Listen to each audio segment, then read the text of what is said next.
Hey guys, welcome back to the Fairway Performance Podcast. Today we are joined by Larry Cheung. He is a golf coach from Toronto who is he's a coach of one of my current clients who I'm sure we'll mention later on once we get into talking a bit more. But Larry, did you want to give us a quick intro of who you are, what you do, and how you work with golfers, and maybe a bit about how you got into golf as well? Sure. So I'm here in Toronto in Canada. Been coaching since I came out of school in 2015. So it's going to be 10 years by the time September rolls along. Quickly how I got into it. During school, like most golfers, they want to play well. They want to play well in tournaments, and then one day see how high they can get it in terms of the level of play they have. For me, unfortunately, there was a bit of a detour in the playing sense where I developed the yips for 8 years. So during my time kind of learning golf when I was in university, I worked with a coach that was really, really good to me. And I think just the way I think about things is very technical. So I really like how the body moves, and then attaching that to a certain cue and a certain feel. So I'm very like camera based. So in that sense, I think when people look at me, they think I'm very technical as a general statement. But in that scenario, though, I could argue that even though I look at camera a lot, it's a lot of movement-based cues and a movement-based feel. So I don't think it's as technical as people think it is, because I'm never trying to replicate positions. I'm never trying to replicate a certain angle or a certain plane that people like to talk about when they approach the golf swing. But I was just very camera-based so that I can get better at moving my body a certain way to get a desired outcome. So during that time in school, because my coach at the time wanted me to try something else, I worked with a pair of coaches in my third year university. And the way they wanted me to think about pre-shot routines and how to approach the shot, I guess, was just a very big conflict in terms of how I like to think about things. So I was all in from January to April. I bought in as best as I can. And literally the first round of that spring, I couldn't grip the golf club like 3 holes in. So literally, like you would think, like, let's say you have a toothbrush or a pen, you just grab it and you start writing, you start brushing your teeth. You would, and everyone else would probably just pull the golf club out of their hands and they just grip it, right? But for some reason, 3 holes in, I couldn't grip the golf club. I couldn't wrap my hand around the golf club, and then that escalated to once I somehow got my hand around the golf club, I couldn't pull the trigger. So it was kind of like Sergio Garcia meets Kevin Na in a way with what they struggled with in the past. So that kind of manifested and was a really, really bad thing. So golf at that point became a matter of not trying to shoot the lowest score. It was just a matter of, can I put my hands around the golf club? And then could I pull the trigger soon after that? Unfortunately, the playing side of things was never really as good as I could wanted to have it. I still managed some like decent scores. I was able to still shoot under par in tournaments here and there, but it was very tough to string together 3-4 rounds in a row because every round of golf was very mentally draining, just based on trying to wrap my hand around the golf club and then pull the trigger. So because playing was never going to be a real goal of mine, especially with that in hand, coaching was a very natural progression. So although like the playing side was kind of handcuffed by that very negative experience, I think that was a really big learning for my coaching moving forward. So I do credit that whole situation and how to get over the yips and how I got over it to how I progressed my coaching really quickly. Because I think, in a very short period of time from 2015 onwards, my coaching business and career actually took off pretty fast. So in that sense, I think it really helped my coaching. And I really would contribute the camera stuff I always did growing up to be able to help my clients, whether it's beginner or a lower handicap, get changes relatively quickly when they compare it to past coaching experiences. So I think all that kind of all came full circle with the yips, and then got over it, and then now I'm coaching. I think everything worked out really, really well. Yeah, it's all almost like in the time, it's like, oh man, like why am I suffering from this, and this sucks, and woe be me type thing. Whereas once you've gone through that sort of a thing, it gives you an appreciation and a different perspective on stuff, and it's almost a blessing in disguise, right? Because you would have never realized coaching. You're probably doing better financially than most mini tour players who are struggling for 5-10 years and not making any money and having any impact on anything. And it's opened you up to this like career opportunity, which was probably otherwise not going to happen if you didn't go through that experience. So thanks for sharing, man. It's cool to hear. Yeah, it was definitely not I fun in the love hearing moment. that. It was a really tough grind every day, like playing golf. It wasn't very fun because I could never. You're not exactly working on being a better player. Every round was just a matter of can I grip the golf club and pull the Survival. trigger. So yeah, but I'm glad I got over Yeah. it, and it was a great experience to draw back from for my clients in case they ever go through that issue. Oh yeah, 100%. Someone speaking from experience and then having gone through that themselves, you know. It's the hero's journey. It's James Yeah. Cameron and you know, the those movies that he's created. So mate, you talking about your clients, obviously you run an online business just like I run an online business. hmm Where do you work with most of your clients? Like what area of the world are they from? And Yeah. So how do they get started with you, or how do Yeah, you so work my with them? business now has kind of gone from 100% in person when I first started. And I think maybe 3 years into it, I started filming for YouTube, just putting myself out there on YouTube and then making like short instructional videos. And those seem to be pretty well received. So that's when people started reaching out and asking about online coaching. So I think it's around 2018, 2019 is when online started. I got my first online client, and then that became two, that became five, and then I just kind of snowballed from there. So I would say nowadays I'm half in person, half online. Good thing about kind of going half-half is I really enjoy everyone I work with both in person and online. So I think it keeps things very, very fun because it becomes very apparent, pretty soon, 1 month in, whether we're not the right fit for each other or not. So I very happily just tell them, hey, listen, whether they ask me or I ask them, I'm like, hey, like I think the way we want to work about things may be kind of not on the same page. Like, let me just give you your money back, and I don't want to waste any of your time because the way my clients want to approach things, whether it's online or in person versus how I want to approach things is very different. So when it becomes half-half, I still get to have the best of both worlds. I don't think I would ever go fully online because I really do like the in-person aspect of it, but I do really like how versatile the online is. So when it comes to the online, I have a lot of clients in the US, in Asia, and in Europe. Those are kind of the big three. Yeah. In person, mostly just local, unless people are flying in from out of country. Yeah.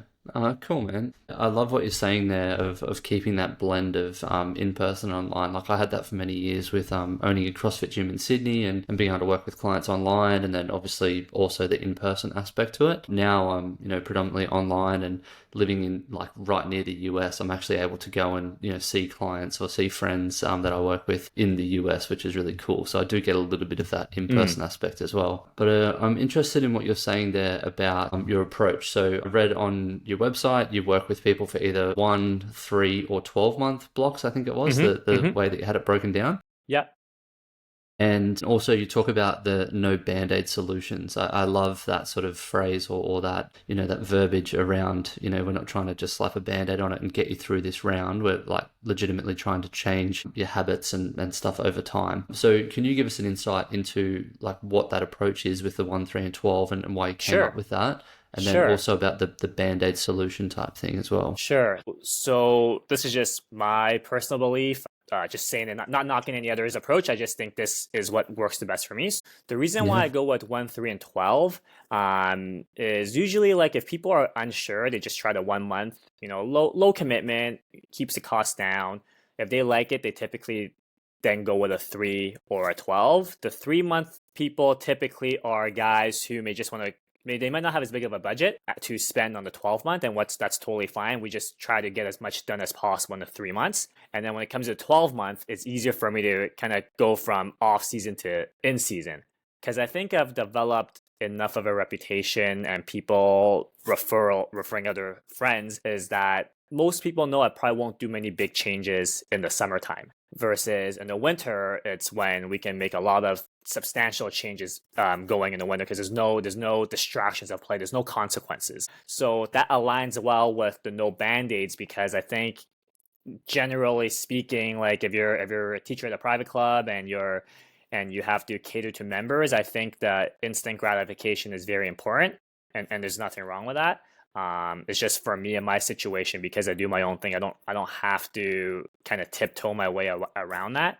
And I think most people who come to me want that substantial change because at the end of the day, if you move a certain way, I do believe that your potential is capped. Like the better you move, the better the club moves, I think the higher potential you have to be a better golfer. So most of the clients that come to me want to become that golfer, whether they are, let's say, currently a 100 shooter, a 90 shooter, and their goal is just to break 85. I want to help them build a swing, and I want them to move in a certain way that if when they eventually shoot 85, they don't have to rip apart the swing again to try to shoot 75.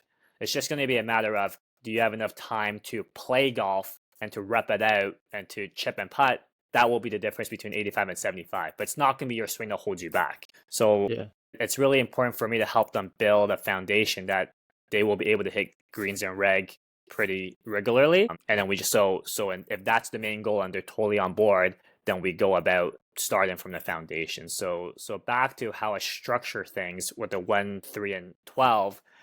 The first thing I always do with most amateur golfers is always grab the lowest hanging fruit first. So the lowest hanging fruit typically falls either between, do they turn properly in the backswing? So generally speaking, are they swing? Are they tilting kind of in weird directions? Are they turning or a lack of turn? Are they moving too laterally, which prevents them from turning? It's very low hanging fruits that typically, if you clean one thing up, it kind of cleans up 5 other smaller things. So I want the lowest hanging fruit first. So that's a really low hanging fruit, I find. Another low hanging fruit is whether or not they have enough width. So width meaning are their arms bending too much? Are their wrists hinging too much? That typically is a second low hanging fruit. So from there, in that first month, if I can just help them turn better, go from someone who a very typical amateur golf swing would be someone who slides their hips laterally away from the target, and then their upper body starts leaning towards the target. Just by cleaning that up alone in 1 month is already a huge gain in both predictability and potential for further improvements. That's when people will decide, okay, like I think there's something here. Let's go to 3 months. I have 4 months before the season starts. Let's do a 3 months. Or they might want to just go directly to a 12 because we can implement the next 4 months in the off season, and then the next 6 months of play, I just help them maintain it through play when consequences are in the equation now. Yeah, cool. I love that you have those approaches, and to like always, because obviously people listen to this because it's a golf fitness podcast, so they like to refer back to golf fitness as a component. So you attacking the low hanging fruit and addressing those things that are technique based in their swing. We also do that the same with mobility. So whenever I start working with someone, the first thing we do is get them on a daily mobility plan. And it's addressing the red flags that show up during a TPI screening. So if their hips don't turn or the thoracic doesn't turn, like whatever it is, I get them doing that every single day. And it's hard for them not to improve if they're doing 30 or 40 thoracic rotations laying on the floor every single day. It's hard for them not to get better at thoracic rotations, right? For sure. I'm just forcing it down their throats. But it's the low-hanging fruit, and so we see the most benefit because it's the weakest link as a reference there. So and I completely get how you're like working with a lot of Northern Hemisphere guys, right? I also work with a lot of Northern Hemisphere guys, and I've always been super lucky being Australian and now living in the Cayman Islands to never have to worry about in-season and off-season. I've just been, super fortunate with that. So, but I obviously deal with people and have empathy for everyone who deals with it every day because, all my clients are from there. So I fully understand and I'm aware of it. And we have, in-season, off-season, pre-season, all that sort of training for them to, build swing speed and everything else. Let's dive a little more into your process. So obviously, we've talked about there getting someone to go from like 1 to 3 and then maybe, upping to 12 months with you. Let's say someone off the bat signs up with you for 12 months and they can play all year round. How would that conversation go? For sure. Would you be telling them to take time off? Let's say someone plays year round. They want and they really want to get better. The first conversation was just to be, what level of golfer you are at. Like if you're someone who already shoots 75, you have a lot more negotiating power in terms of the route you want to take compared to someone who shoots 95. Because really, at a 95 shooter, you don't have much to lose in trying to improve your swing and to try to go towards being an 85, 75 shooter. But if you're a 75 guy, you have more to lose. So that first conversation starts with level of play, realistically how good they want to get, and then realistically how much time they have to practice. So the guys who improve the fastest often have hitting setups at home, but not even a simulated. Just like if you can hit into a net, even if you can hit foam balls at home, that really, really helps because I find when it comes to changing movement, it's a lot of supervised repetition because as you've probably seen, feel and real is not the same. Someone could be feeling one thing and it's nowhere close to happening. So that's why I think the online works really, really well is if they can send me videos every day, it's almost like a mini lesson every day where I tell them you're doing exactly what I want to see, or you're totally on the right track, you got to exaggerate this more, or it's not right at all. We have to change the cue that you are trying to feel for to get the desired result. So when it comes to that, I think the online works really well because you get almost daily monitoring. If you practice 3 days a week, you send me videos 3 days a week, you basically get 3 mini lessons a week. If you practice every day, then you send me videos every day. So I think that really accelerates the process if there's daily check-ins. So that part of the equation in terms of how often can you send me videos also will become one of the first initial conversations. If they can only send me videos once a week, I may go with them a little slower because I can't really risk them having. I don't want them to not enjoy the game. That's the number one thing. Like no matter what your goals are, I want you to enjoy the game. That's why you're trying to get better at golf. So if people are sending me videos every day, I go at it a little bit more aggressively as long as they're on board with it. If they send me videos only once a week, I go at it more conservatively and I chip away at things a little slower.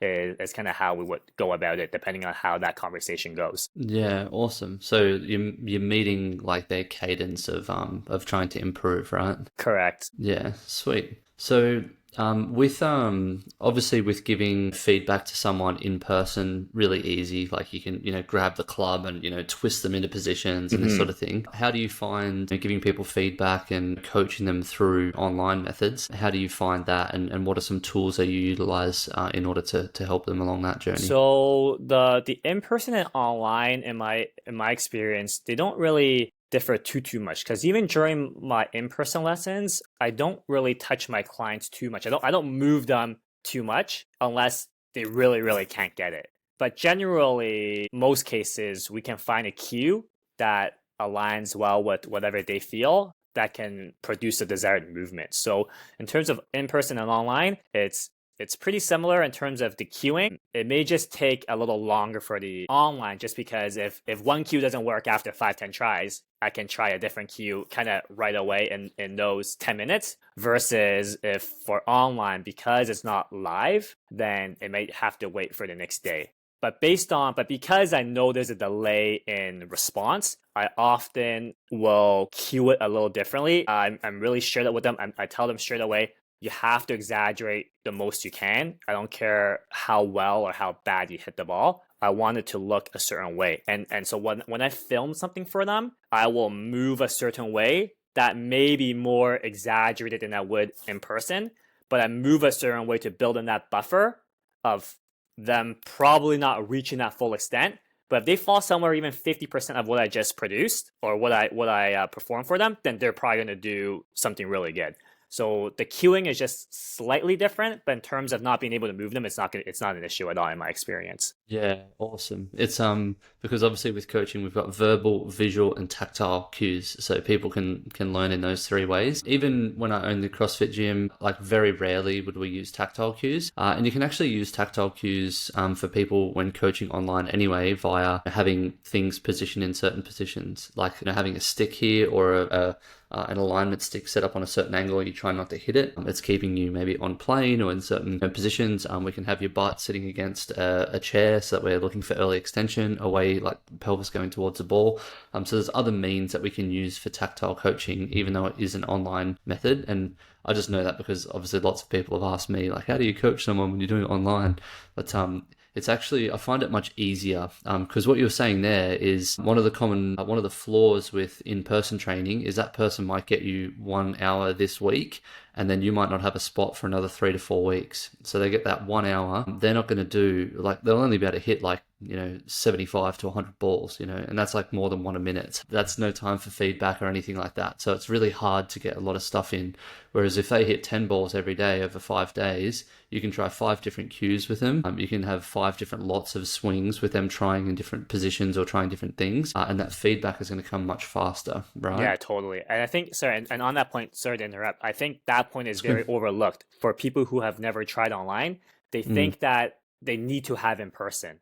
But that point you just brought up alone is so undervalued because you need consistent reps. 10 reps a day is much better than 60 reps once a week. Because one, you can repeat, and two, you can try early on in the process. Early on in the process, you have to, it's almost like you're looking for the cue that works the best for you. And by getting that very frequent feedback the next day, I think we can tackle things much faster, especially for like newer clients in a fresh relationship. Yeah. Yeah, 100%. It's like you and I are both used to having those conversations with people, and I think COVID has sort of, you started this just before COVID. Pretty much when you started online coaching was when I did, about 2019 as well. And I think COVID accelerated a lot of people's openness and willingness to actually move online and be coached by someone virtually, no matter where they are in the world. So I think we have COVID to thank for both of our businesses, coming out of there. Yeah, definitely still something that a lot of people need to hear, at least from that perspective, because it, just that perspective shift will open them up to potentially moving on, with an online coach. So with feedback and engagement with clients, you said there that, people are, they might message you once a week or send you videos once a week, or maybe it's every single day. How do you manage that, among all of your clients? Like if every single person is sending you a message every single day, obviously it's going to be busy. So how do you maintain your ability to get back to people? Yeah, that's a good question. So all my clients, if you ask, will tell you I'm very good at messaging back very quickly. Whether they're not even a client, whether they're just a email inquiry, I always try to email back ASAP, like one day at the latest. So all my online clients know if they don't hear from me after one day, is to just friendly remind me, because something might have maybe glitched, or maybe I just somehow missed the notification. I don't mean to never get back to you within a day. So in terms of how I do things and manage that, so far it hasn't been an issue. I'm kind of always on my phone. Like if I'm in an in-person lesson, I'm obviously not going to be on my phone.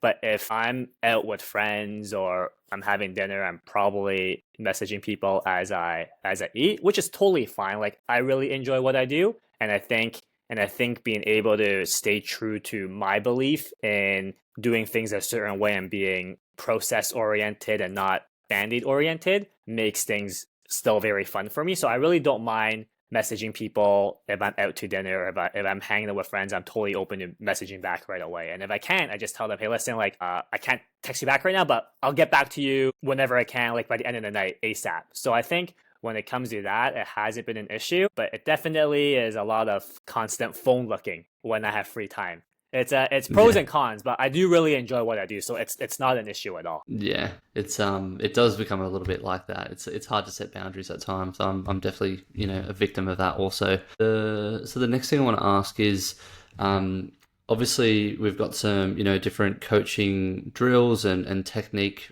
changes for people that are coming into your program, whether 1, 3, or 12 months. Let's talk about sway, or swaying back in your swing. So I've always thought as you start your back swing, that's swaying away from the ball. You said slide before, so just being clear on that one.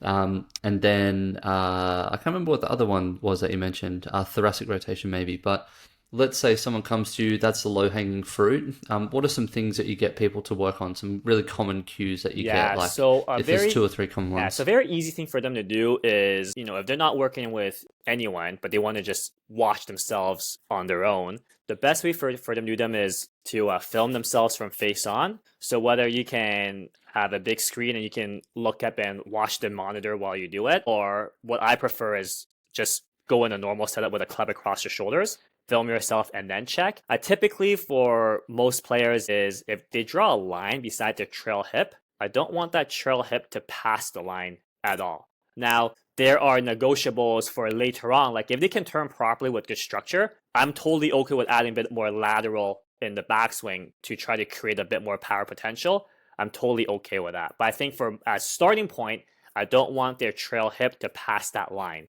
I teach them with the club across their shoulders while they look down, is I want their trail hip to turn back what they feel like is level, and then let their upper body and head also turn level with the lower body turn. And typically, when they turn level, their elite shoulder and elite hip is still going to be lower than the trail side because we're bent over on an incline. So I just then tell them, you're just turning level to your incline, you already have it set up. But for most people, I think they've been told a lot of times to keep the head steady and keep the lead shoulder down. I think a lot of them fall into the trap of doing too much. So then it gets a little too tilty. And then in an effort to keep the head steady, their body starts moving in ways that accomplish having the head steady, but the body actually doesn't turn properly at all. So the easiest first cue I usually ask people to do is lower body turns centered and level, upper body turns level, and you can move it 6 inches away from the target. More often than not, that cleans up the turn very easily. And I just have them check themselves on camera. Don't let the trailhead pass that line that you draw beside your trailhead, and then just make sure the upper body is kind of moving away from the target in the backswing turn. Yeah, 100%. And that's what I find from a golf fitness perspective is generally people who can't do that. So mainly lead hip, but trail hip as well. If we can't internally rotate into our trail hip, which is loading in the backswing, essentially what we're talking about, we need 60 degrees of internal and external rotation in order to complete a swing or have more than enough rotation or mobility to complete a swing. If you can't turn into that trail hip,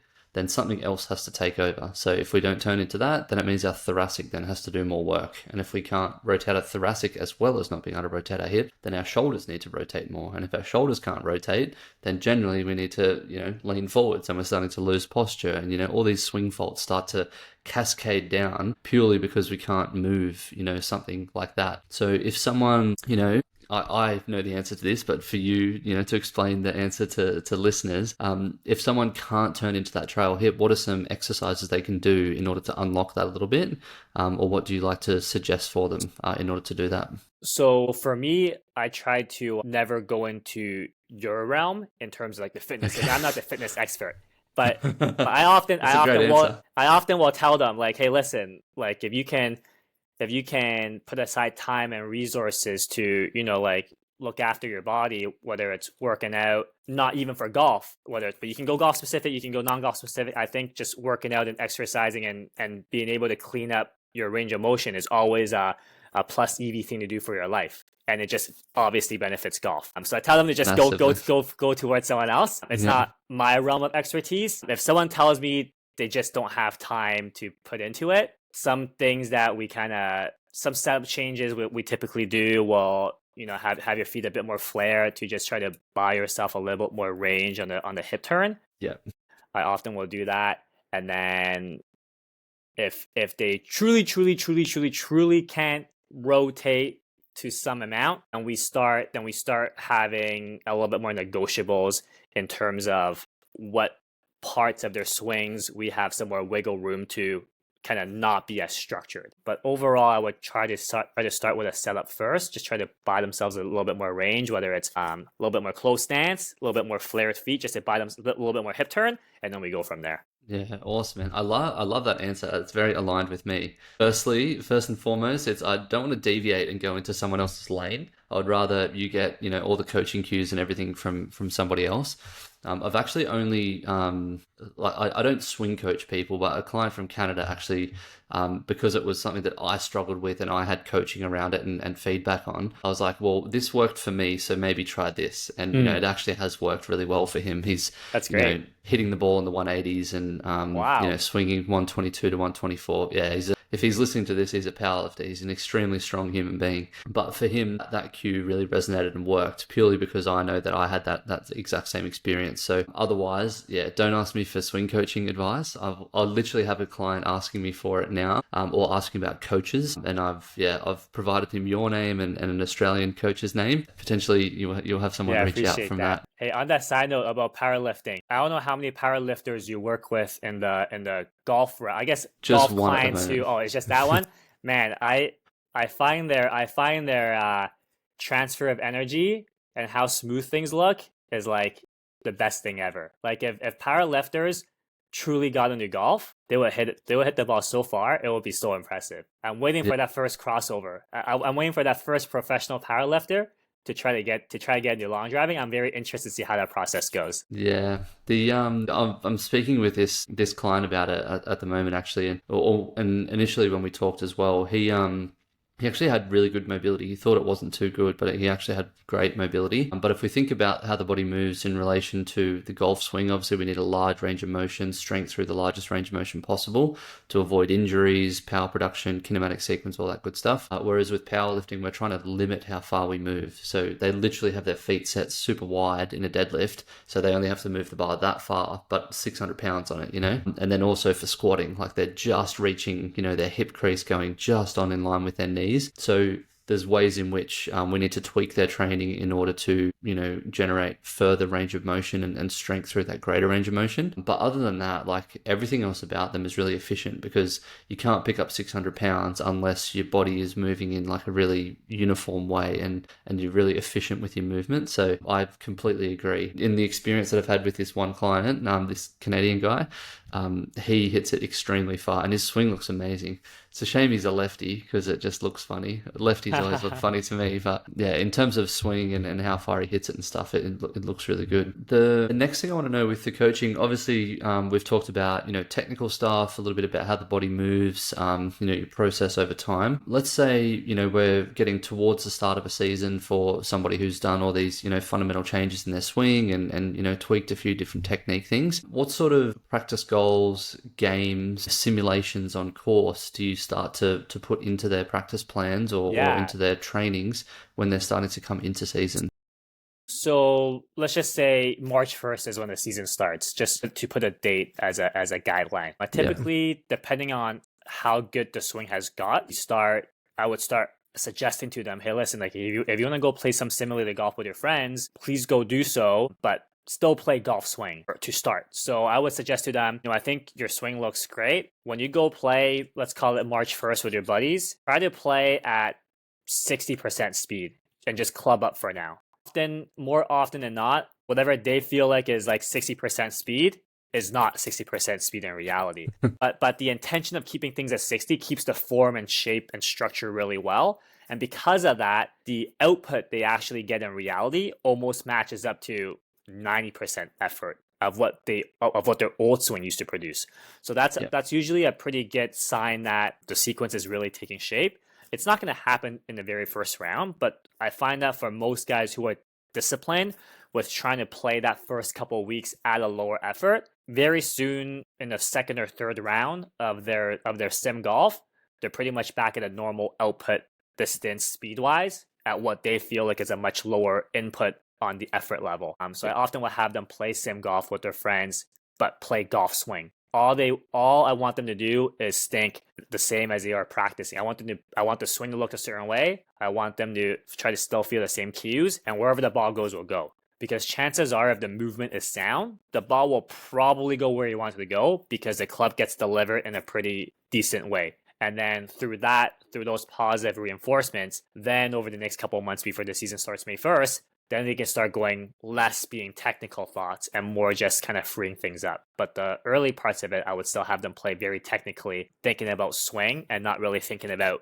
distance or targets. Yeah, awesome. So yeah, like starting the season, it's like, cool, let's keep these foundations that we've been practicing in the simulator or hitting foam balls or whatever at home. Let's take that onto the golf course, think of the same thing. Let's think about the process rather than the results. And if we keep focusing on the process, obviously the results will start to come later. So it's very delayed gratification. Yeah, I love it. Golf, I find, is as delayed as it gets in almost any sport. Oh man, yeah, it can be so painful. It's like I've said this to many guests on the podcast before. It's one of those sports where people get that they move away from delayed gratification with golf because they can hit even a 20 handicapper can hit one shot better than Tiger Woods' shot looked. And it's like, pure miracle that they've delivered the club perfectly and it's like curved around the tree and, gone in the hole, like, hole in ones for 20 handicappers. Their proximity to the hole is normally 40 feet on a par 3 and they get a hole in one. So it's like, 40 feet better than average. But it gives us that sense of delusion, we think we're better than we are just for one shot. And then the other 100 shots we hit that round are not so good. And on that note, I find that the clients who I get for the first time, the ones who typically work out the best and the most efficient in terms of how much or how little time it takes to get to a certain level are often times when I'm not their first coach. Like if I'm teaching a beginner from scratch, they've never gone through it. The beginners don't really have an idea of how hard golf really is. So when I'm bringing them through the process and they're like, how come I can't hit the ball? How come I can't hit the ball 50? I'm like, golf is really, really hard. Like you can stick, I always tell them you can stick a high level professional athlete in any other sport. And I think they can play pretty decent. Like they're athletic enough to like, they can play. They might not be high level, but they can play. But you give a high level athlete a golf club for the first time, they won't be able to play on the course. The ball's gonna go everywhere. It won't be very fun if they're truly counting score. So I just tell them you just gotta stay patient. Just gotta stay patient. So I find it's usually the more seasoned golfers where I'm not their first coach, then they appreciate the process a lot more because they've kind of gone down the road of instant gratification, but they know these are just like cheap dopamine hits. These aren't long lasting. So they appreciate the process a lot more after that. Yeah, 100%. And fitness is the same, man. Like you don't just go and touch a barbell for, one or two times and expect to be able to deadlift 600. Yeah, for sure. When you do start, fitness is a little different actually it has similarities in that, the first time someone touches a club, obviously, they're going to hit it everywhere on the planet and break a few windows, but it'll rapidly get better because their hand-eye coordination improves, whatever. Same with touching a barbell. You touch it once and then next time you touch it, you can lift more weight or squat more weight or whatever it might be. And there's a rule of, diminishing returns as we go. But I think, with golf, because you do get that glimpse of like mastery and Tiger Woods-esque, shot shaping, that we can be a bit more delusional with that than we can be with fitness goals because people, I think these days realize how hard those fitness goals are. Yeah, definitely. Cool. So the next thing I want to know is the ultimate vision for your business and working with golfers. Like some people have like this, huge goal of, impacting, massive amount of golfers and working with, everyone on the planet, making them better with golf. What's your vision with coaching and where do you see, you taking your business and coaching clients into the future? Yeah, I think that vision has kind of changed throughout the years. I mean, I think the core stuff still remains. When I first started the YouTube channel, I really just want to help as many players just have more fun on the golf course as I can. Social media golf scene is, one person says one thing and another person says the other thing. Like it's totally fine. Like, and I tell everyone that watches my stuff, I'm like, listen, like this video maybe for half the people watching, the other half probably think this video is shit. It's totally okay. It's so that scene, I still want to help as many people as I can in that scene, but obviously not everyone can be helped. A couple kind of bigger arching goals I want to have is, like one day work with a tour player. I think that's always kind of been a goal of mine since I first started. There's been a couple goals that I've checked off along the way where when I first started, when I was 23, I wanted to help kids get scholarships. So that actually happened with two sisters where they're 10 and 8 years old. I was 23 at the time, so we kind of grew up together. So it's been almost 10 years together, and they both ended up getting scholarships to like Division 1 schools. So that was really good. So now that I've kind of checked that off the list, I can kind of move on to the next few things. Awesome, man. So one big thing that won't happen now because it's just not the right time in my life, but later on would be to use golf to help kind of underserved kids get better opportunities through golf. So I would hope to offer pro bono coaching to kids that can't afford it but can really benefit from it. And hopefully through the pro bono coaching, they would be able to get into good schools and then hopefully change their outlooks and job prospects coming out. Because I really do think that golf is a really nice tool to have in terms of trying to increase the potential friends you make and the potential people you meet playing golf. I think it really opens up a lot of potential doors for these kids that otherwise those doors won't even be able to be presented to them. So I think like through golf, I hope to, help some underserved kids later down the road.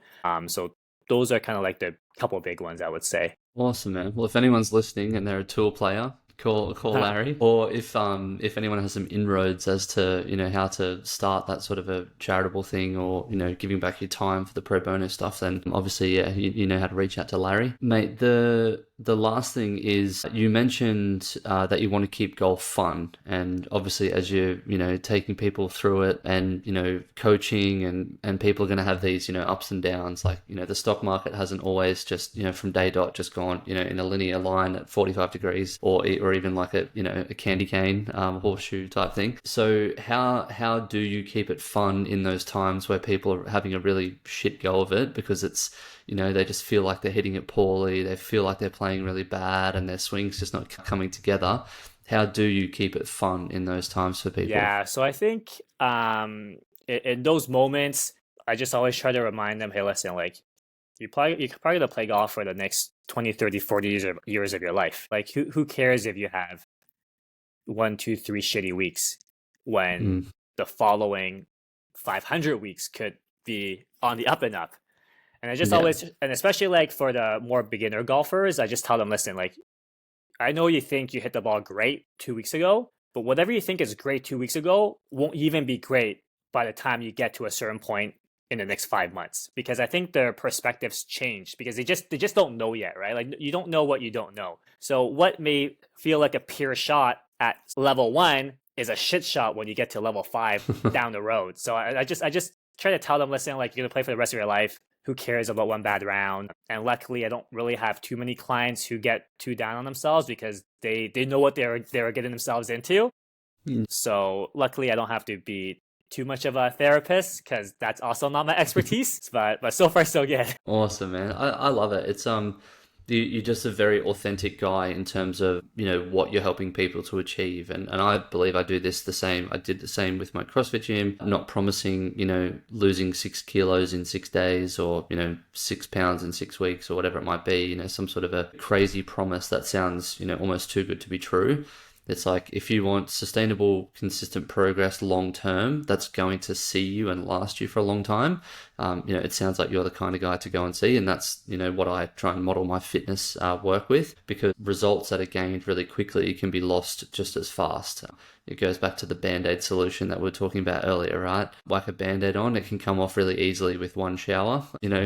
Jump in the shower or jump in the bath, it washes straight off, and your Band-Aid solution's gone. Whereas if we actually took the time to repair it properly, it's going to be something that's ingrained and last a lot longer. Hey, I've really enjoyed the conversation. I think there's a few really great nuggets that people can pull out of this, and obviously they've got to know you pretty well as well. Where can people go if they want to look into at least having a conversation with you about coaching, or even consuming some of the content that you have online before they reach out to have a chat? Yeah, thanks. Most people find me on my YouTube channel. So if you just type in Larry Cheung Golf on YouTube, it's going to come up. LarryCheungGolf.com is my website that people can have some information. And if you want to email me, you just email me at golf@LarryCheungGolf.com as well. And I'm, as I said earlier, I'm very quick on email. So if you don't hear back from a day, just email me again, because I always reply to everybody. Yeah. Awesome, man. Yeah, you're very quick to respond to me also, so much quicker than I was to respond back to you. But mate, thanks so much for your time. Appreciate it.